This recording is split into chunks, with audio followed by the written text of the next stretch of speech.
Today on Locked On Rockies, it was clear from the start. The Rockies stood no chance. The Mariners have a job in a goal in mind, a job to do, and they're just getting the Rockies out of the way and racking celebrations up before the real business starts for that club.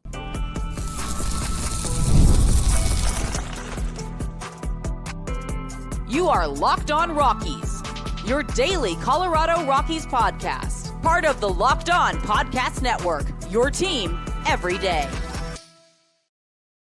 Rock on Rockies fans, welcome into the Locked On Rockies podcast for today, the 25th day of September in the year 2025. I'm your host of the Locked On Rockies podcast, Paul Holden, bringing you your daily Colorado Rockies talk right here on the Locked On Podcast Network, where you can find your team every day. And if your team is the Colorado Rockies, guess what? You're in the right spot, because that's what we do around here each and every day, free and streaming on your favorite streaming services and on the Locked On Rockies YouTube channel, where you can be part of the show. You can fire off your Rockies hot takes. You can let me know what's on your mind. And a hello to you, Seattle Mariners fans, who have been checking in the comments here. We'll read a couple of those coming up here in just a little bit. And of course, dive into the game. But let's be real. And I guess let's just go right here. The Rockies stood no chance. The Rockies, of course, McCade Brown, of course, an impressive, nice performance that the Rockies wasted, of course, what they usually do. One of the rare quality good starts that they get from starting pitching was squandered away late because the bullpen couldn't keep the ball, control the ball, and walked their way there. But in this one, Tanner Gordon, who has been good, who has had solid moments, who has been an impressive, who has impressed, but is also a Rocky starter. and not one to shy away from giving up damage. And what happens? Well, multiple home runs in the first inning, including Cal Raleigh hitting his first of 2 home runs. And oh man, I knew the second one was without a doubt. He walked up there every single time Cal Raleigh was swinging the bat tonight. It was to launch a ball to the stratosphere. And he did that on his first at bat.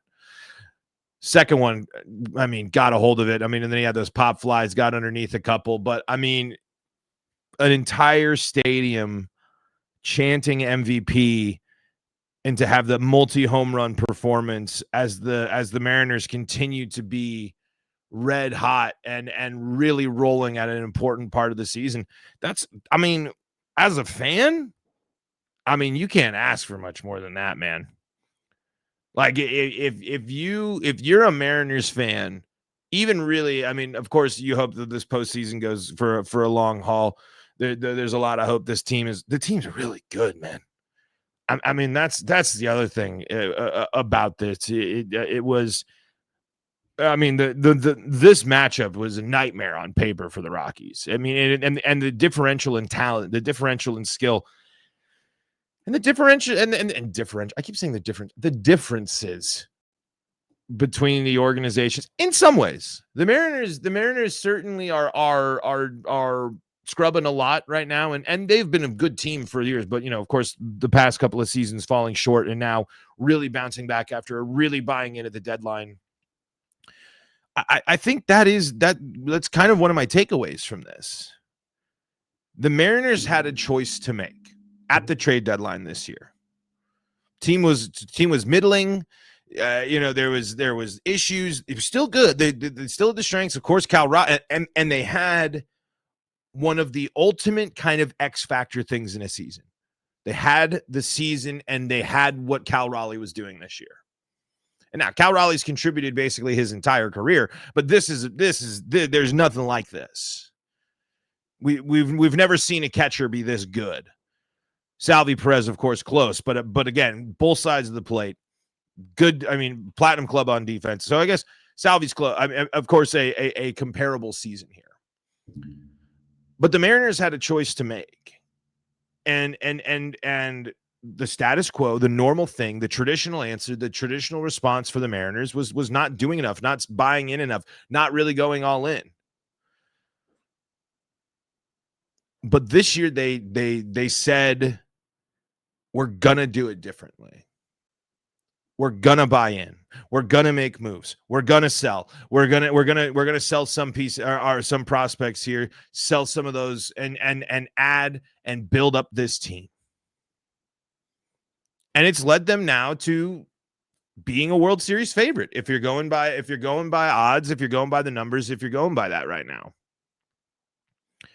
And on the other side, you have a Rockies team that has no choice but to look in the mirror and make change and make decisions. And the changes they've already made include the owner promoting a family member. Keeping, it's seen in my eyes, in that with that move, shrinking the inner circle a little bit more. The Mariners, and again, this is only one season. This doesn't wipe away all the history and all the other the what if moments, certainly. But here and now, the Mariners saw an opportunity and they capitalized on it. The Rockies haven't done that. The Rockies wouldn't do that. The Rockies didn't do that. And now being this far behind, I mean, it's only comparable in the sense of teams were faced with franchise-altering moments. Because the Mariners, if they stood pat at the deadline, if they did not bring in Naylor and Suarez and all the other pieces that they brought in, they wouldn't be in the position they're in. They wouldn't be firing on all cylinders, being this great of a team at the end of the year. They wouldn't be formidable in all areas of the game. And now the Rockies are in a situation where they are completely outmatched across the board, hitting, fielding, and pitching. We thought fielding would be it, but throw that out the window. The elite, great Rockies defense that was going to be carrying them fell apart and through the cracks and was abysmal. Yes, I know how much time Ezequiel Tovar missed this year, but he hasn't looked the same on the defensive side. So basically my point with that is, will the Rockies make the choice to get better? Will the Rockies look inward and actually work on and make significant change, do things differently, embrace something else? Or will the status quo remain? I think the answer is the status quo remains the same. I know I've said that before. It's not a crazy thing. All right. Let's take a break here quick because I want to use this as a jumping off point. And then before we go to the break, I just kind of want to put a bow on it. I mean, that's the Rockies. Luis Castillo, really good, man. And talk about the guy, a guy that was the right guy to have in this moment for the Mariners, a guy they traded for it and set the stage and really helped them with their last big postseason push, was part of that team that came up short and now had a moment knowing that he had Luis Castillo stepped onto that mound knowing and feeling confident that he was the difference. He had the advantage. Backed up immediately in the first inning by 3 runs. He knew that's exactly what he needed, and he settled into a groove and dominated the Colorado Rockies until Blaine Crim hit a dead center solo shot. I think it was it dead center? Anyway, another solid solo shot. One of only, I believe, 3 Rockies hits on the day. Crim's probably played himself into at least appearing on more of I think he has done enough, at least for the Rockies, and hitting enough home runs to probably raise some intrigue there as the Rockies are going, as they're figuring out what to do, especially with the position. Like they had Warming Bernabel back at first base after a bunch of roster moves today as well. People returning from injuries, so still giving some guys some opportunity, still giving some guys some chances here. But we'll see where it goes. But shout outs to Blaine Crim. Good to see. We saw, I think Jordan Beck had another nice double there. But the Rockies outmatched by the veteran Castillo, the guy who locked in, ready for the job, taking advantage, basically taking that game head on, and he just was crushing it, cruising in that game there. What did I believe he finished? Did he had 10 strikeouts, I believe. Yeah, 10 strikeouts there. 10 of the 11 strikeouts from Mariners pitching all came from Luis Castillo there in his 7 1/3 strong innings pitched, as he dominated. He dominated, and the Mariners backed him right up. A team that is playing great baseball at the right time. Tip of the cap there. All right. I want to read something from the past that relates to kind of what I was saying about the decisions and the changes and things that the Rockies are facing here. Coming up next on today's episode of Locked on Rockies. Before we do that, though, got to tell you about the folks that help make this show possible, and that includes FanDuel. The NFL season is here, and FanDuel is making sure you're ready for kickoff with the can't-miss offer. Right now, new customers can bet just $5, and if your bet wins, you'll get $300 in bonus bets to use across the app. Yes, $300 in bonus bets to use across the app, and you can use those bonus bets to play how you like. Play your props, building a same game parlay, or even jumping in live as the action unfolds. You're locked in on Sundays. You're watching Bo and the Broncos, who boy, do they need a bounce back win. Actually, it'll be Sunday or Monday for the Broncos taking on the Bengals. They're the banged up Bengals. You got to take advantage of it. So hopefully maybe you're looking for some Bo props and riding the Cortland Sutton wave. You can see for yourself with those bonus bets that you can get after your first $5 bet wins. Are you ready to play? Download the FanDuel app now by visiting FanDuel.com to get started. That's FanDuel.com to place your first $5 bet. Locked on Rockies podcast, back with you here for segment number 2, today's episode of Locked on Rockies. Again, shout out to all of you commenting, liking, and coming in here from the Mariners side. Let's read a couple of Locked on Rockies comments here. FNL Aviator says, I totally feel you on the playoff atmosphere. Makes it another level. I remember being at Coors in 2017 and was there at that game versus the Dodgers where the Rockies clinched the playoffs. I saw the big screen before the game we were in and promos for the shirts and hats. I got up out of my seats and nearly ran to the store to get myself the hats and shirts to hype the fact that we're back in since 2009. Same thing in 2018. The crowd again had that vibe of playoffs and the chance in the stadium of beat LA, and also immediately getting my hands on 2018 postseason gear because there's no guarantee next year. In hindsight, it's very true, sadly. Jealous of all these teams now because we remember our moments in 95, 07, 09, 17, and 18. No division championships in that time as well. 18. I wasn't gonna. This is an episode for the off season. It's likely it's going to be a decade in between playoff appearances. It's very likely that it's going to be a decade, and that is a tough pill to swallow. Nick here says, Mariners fan coming over to hear the other side. That man Brown was filthy. Not going to lie. When I saw his ERA, I was expecting a big blowout. Big applause to you for sticking it out for this tough season. Thank you. Appreciate it. Yeah, no, McCabe Brown, I'm sure you were just listening to the recap there is what I was saying. My thing to watch, my thing to see for these guys throughout the rest of the season is, these are their auditions, state your case, state your moments. And for McCabe, that's a darn good selling point for yourself going into the offseason there. Hey, hottest team in baseball in their ballpark. While they're trying to clinch the playoffs, I wouldn't dare not through 10 strikeouts. I mean, that's a good little, little bargaining chip there. Jeff says, Mariners fan here as well. You've had a rough year to be sure, but you wouldn't have known it from the game you threw at us the other night, especially since the Mariners had just come out of a vital 3-game series in Houston and rolled in all 3. Okay. The second game was a bit hairy. You'll be back one day. There's always, usually can't say there's always because discussions are coming, the CBA and all that stuff. It's going to be weird. Luke said McCade Brown looked the part tonight. Yes, he did. I agree. This was, of course, the other night. These are the comments on the other episode.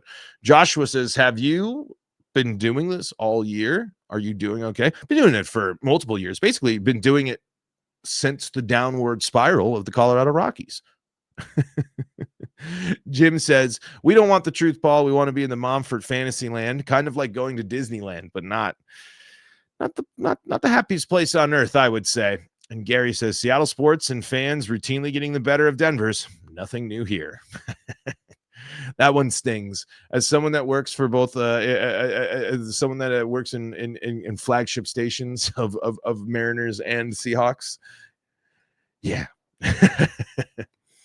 Okay, so the Rockies outmatched, blown out, dominated.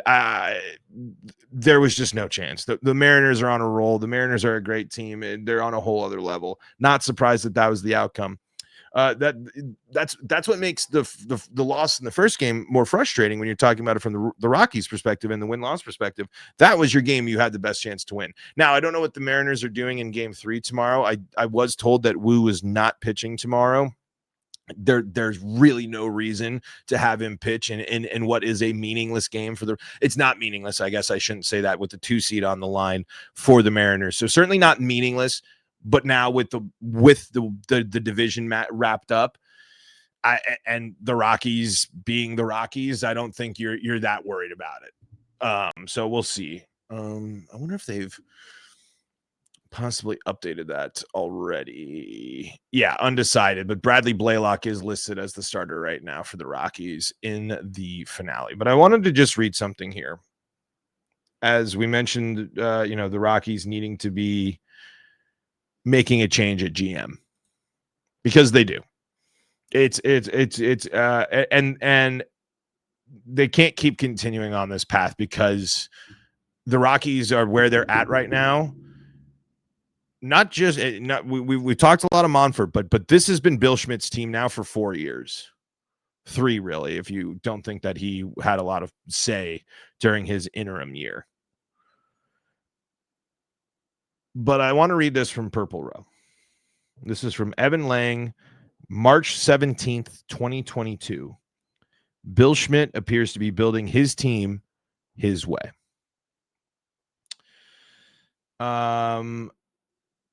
Doing some, introduces, it says, it's been a far more interesting free agency period than Colorado Rockies fans are used to, as new general manager Bill Schmidt works at filling holes and making improvements on the roster. Since taking the reins following the 2021 season, Schmidt has made a bevy of moves to make his mark.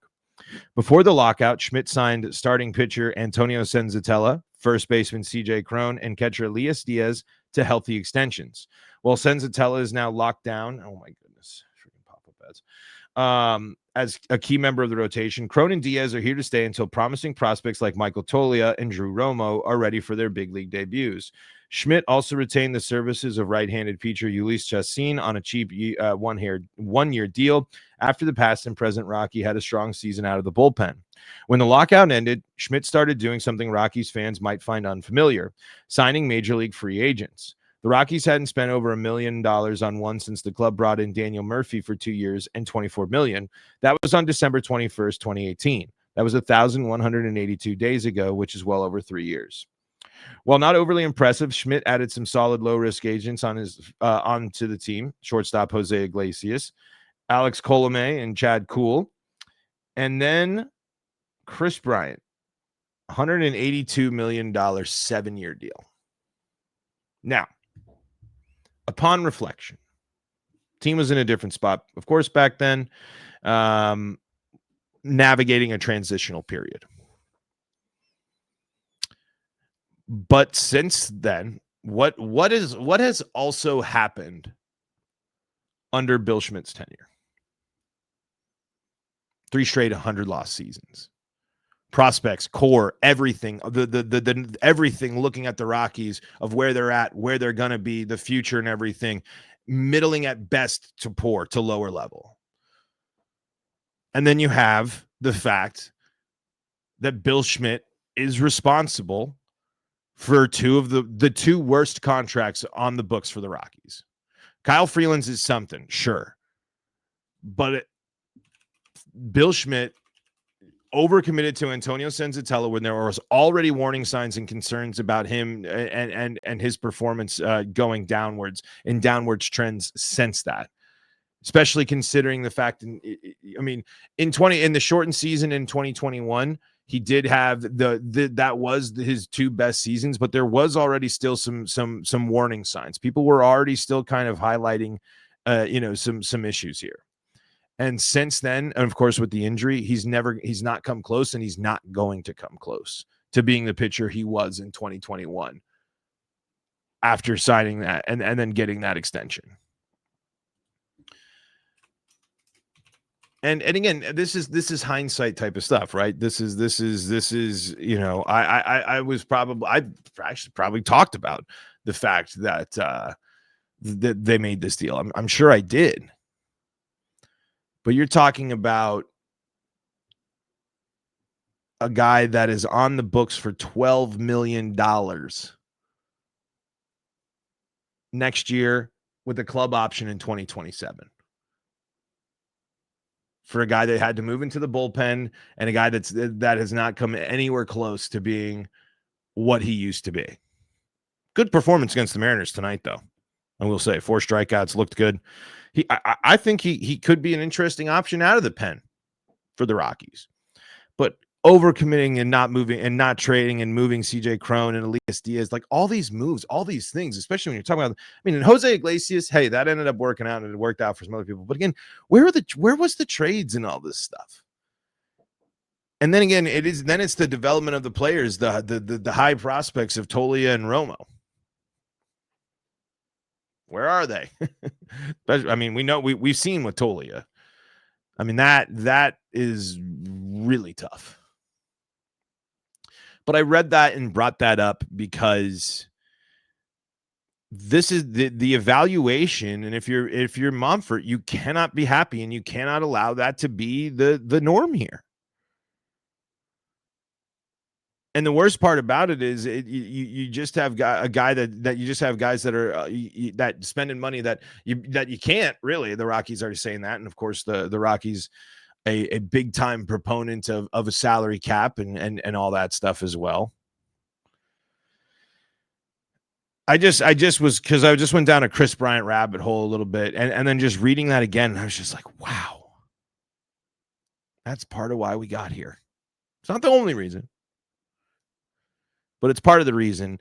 And I think it serves that Bill Schmidt has not been successful in his evaluation of talent and his development of talent. Plain and simple. Can't blame him for Chris Bryant's body betraying him, but I can blame him for overcommitting to some of these guys. And not making moves, even more moves at the deadline, selling more, moving on from these guys, these veteran players having solid seasons. Probably because part of me thinks that Bud Black was involved, kind of sitting there talking to his ear, like, I need my vets. I need to be able to play these guys. Something's got to give. Something's got to change. And I think a new GM pairs well with everything. It's we'll have to see. It's like I said, I'll believe it when I see it, when they make some moves. All right, let's shift gears a little bit and let's just talk about how wild postseason baseball races are right now. What a fun time, even if you're a Rockies fan. You can't deny what's going on around the world of baseball right now is a ton of fun. Before we do that, though, got to tell you about the folks that help make this show possible, and that includes Rugiet. You need confidence. And when you have a bald eagle standing on top of a silverback gorilla riding a T-Rex, what do you have? Confidence. Pure confidence. If you're looking for something beyond the usual pill, it's time to meet Rugiet Go Long. The effects can last up to 36 hours. That's confidence all day, all night, and even to the next day. The process is simple. Connect with a board-certified doctor, 100% online, and if prescribed, your treatment ships discreetly right to your door if prescribed. Like we said, treatment right to your door discreetly as well. That's where Rugiet Go Long comes in. This isn't just another ED pill. It's a total game changer for confidence. If you're ready to level up your confidence in the bedroom, head to rugiet.com and use promo code LOCKEDONMLB for 15% off your first order. That's rugiet.com, promo code LOCKEDONMLB. Make sure to use our promo code so they know that we sent you. All right, rock on Rockies fans, back here for segment number 3 of today's episode of Locked on Rockies, and we've covered enough about the old Roccos and stuff here. Is really the more interesting thing comes down to the postseason races, and boy, oh boy, are things fascinating right now. The Guardians now lead the Tigers. The Tigers have dropped a 10.5 game lead in the division, and now they are on the ropes. But not only are they on the ropes, the Astros get blanked by the Athletics, and now they are also facing elimination. I mean, isn't that wild to think about? And not only the Tigers, but I'm talking more about the Astros. The Astros now here. Let's see. The Astros are the third wild card right now. 84-74. Wait a minute. I'm sorry, the fourth. I got thrown off. The Yankees are the first wild card. But they are also tied with the Blue Jays. So Yankees, Blue Jays, both in. No matter what, one wild card spot is either going to them or and either one of those two. Whoever doesn't win the American League East. Red Sox still technically alive, of course, because they're the first. They're the second wild card, and now the Tigers at 85 wins. The Tigers have lost 8 in a row. The Astros have lost 5 in a row. The Tigers 1-9 over their last 10, and the Astros 4-6. Crazy stuff. And then on the other side, you have Cubs and Padres clinching 2 wild card spots. So there's only 1 wild card spot left. And you got 3 teams in the race for it. The Mets hold on by a game. Diamondbacks, Reds, right there. Giants officially eliminated. From postseason contention. They're not going to make it. Marlins, I was listening to the Le Batard show. There's a crazy, huge tiebreaker stuff going on there. But this is where baseball just like really just like can sink its claws into you. You know, all these Mariners fans watching and especially, I mean, you will never forget Rocktober. If you remember Rocktober, you'll never forget it. Same with the back-to-back playoff years. I mean, when your team is playing meaningful baseball and you get this crazy run, and you talk about Guardians crazy run to the playoffs, Mariners crazy run into the playoffs here. I mean, there's just nothing like it, I think, in sports, and it's the stuff that can just cement your fandom forever. Because baseball, think about it. I mean, if you've been diehard on baseball, you've been watching since what, February, March? And it's September 24th, 160, we're not at 160 games yet, I know, but 162 games later, then the postseason too. I mean, this is the type of stuff that just is how baseball can sink its claws into you. If you're in Cleveland right now, you're having a time of your life, and if you're in Detroit right now, you're miserable. But the thing about the for the Tigers, though, if they can hang on and at least give themselves a shot, then they're in. Then who knows what can happen? Then from there, nothing else matters. Skubal can bounce back. They, all these teams struggling, and same with Houston. They can say, "All right, Mariners, you had your fun. Now you got to show that you belong at the top of the mountaintop, because here we are." Mixed in with the fact that there's all these other teams, all these teams that are looking to stake their, etch their name into baseball history. It's just cool stuff, man. The playoffs are a run and a haul in any sport, and if you're a diehard Avs guy, you're gonna say, "Oh, there's nothing that beats the Cup runs." If you're a diehard Nuggets guy, you'll say that nothing will beat that Nuggets championship run. Same thing with the Broncos, right? I totally get that, but baseball just has this different aura and energy about it. And when your team is rolling, when your team's relevant, when your team's good at the end of the season, everybody's a baseball fan.